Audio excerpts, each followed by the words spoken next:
Hey YouTube, welcome to another Mach-E video. If you're new here, please subscribe. If you've got a Mach-E, no matter what the trim model is, do me a favor, sound off down in the comments. Let us know what you got. What do you think? How's it going so far? I just broke 400 miles on this Mach-E GT, and today what we're going to do is talk a bit about the cruise control system, specifically the Blue Cruise. I don't think you guys can see much of the road. We've got some snow on the ground in Minnesota, and but the lane markers are all clear of snow. If you guys want to see a different video, or you want me to do this again with the camera up higher, right now it's on a chest rig, and it's about as high as I can get it, so you guys can still see the cabin and what's going on, but I'd be happy to do that. Primarily what I want to do is show you the center dash here and sort of what's going on with that, and so you can see my hands and what the vehicle's doing. So right now we're just on a two-way road, one lane in each direction, speed limit's 50. So I'm going to try to create some real-world examples. This is not a straight road, there's lots of turns and whatnot. I am going to set, I think the national average is 4 miles an hour over the speed limit. Say what you want about that. So what I'm going to do in this 55 here, I'm going to set it for 59, and we're going to show you, I guess I'll talk about the Blue Cruise system. So in its current state right now, I do have the cameras, the extra camera package on this GT. So what we'll do is we'll set the cruise, and then the cameras actually watch the lanes. So they watch the fog line and they watch the center line, and it will adjust the vehicle accordingly to keep you pretty close to centered. You do have to maintain control of the car, and what it's looking for is that your hands are on the steering wheel. We'll talk more about that as soon as I get there. So let's go ahead and get this started. Let me slow down just a bit here. We'll get down to 59. All right, there we are. So I just hit the on button. I already had it on. All right, we're off to a good start. I have the steering wheel in a bit different position, so I can't see that portion of the dash. I'm trying to let you guys be able to see this here.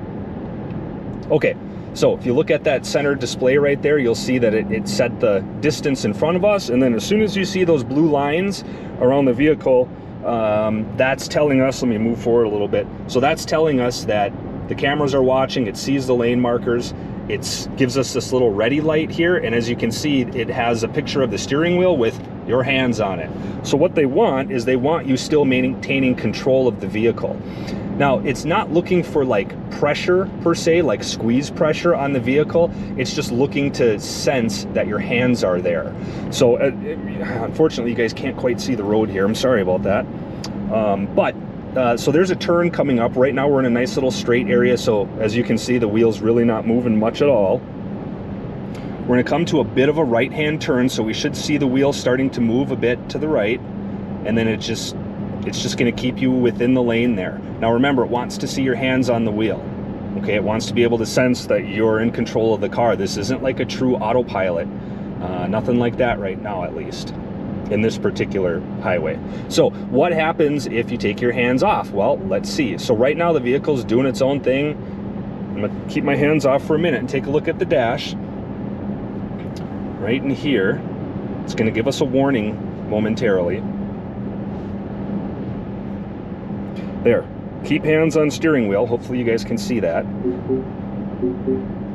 So now what happens is it's giving me an audible warning. So all I got to do is just give it a little input here, if you saw that, and it can be just that. Just give it a little nudge. Now it knows that your hands are on the steering wheel and that you're back in control of the vehicle.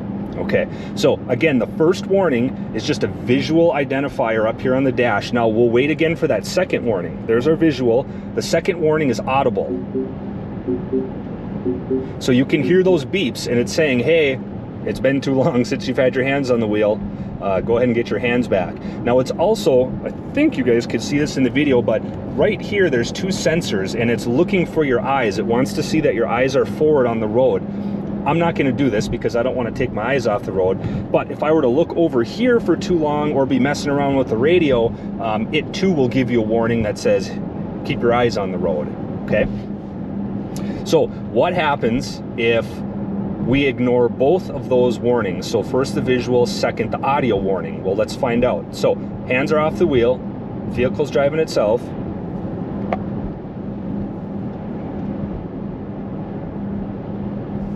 There's our visual warning. Here's our audible warning.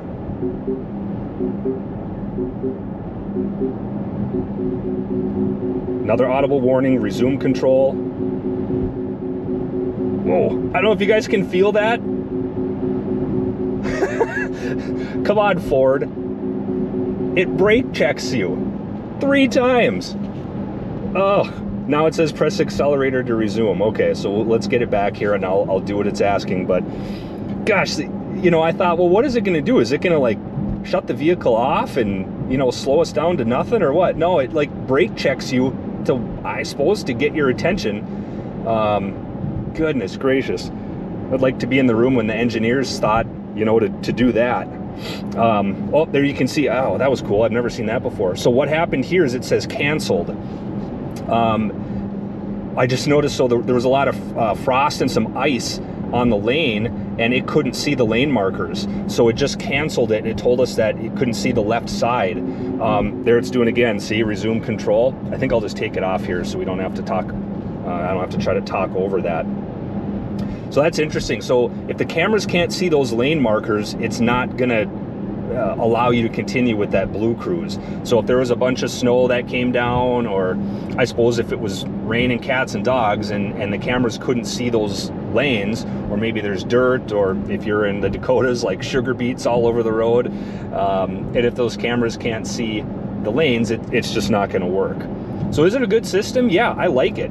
I think that when they get into their full blue cruise mode on 2-lane highways, divided highways, there'll be a system in place where you can completely take your hands off the wheel, so you don't have to put in those little inputs, but these sensors will still be going, and obviously they're going to be making sure that you're still watching the road.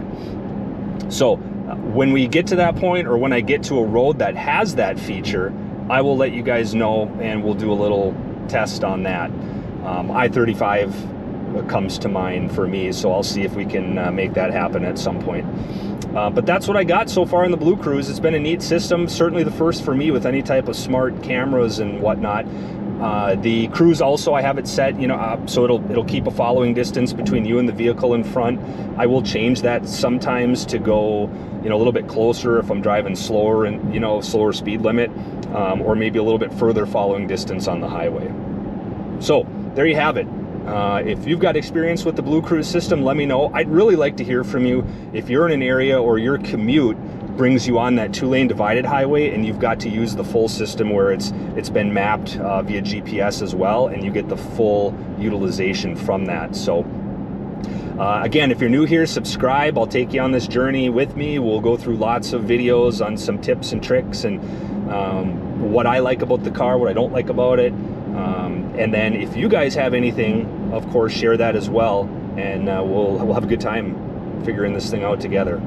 So hope you guys are doing well, and we'll see you on the next one.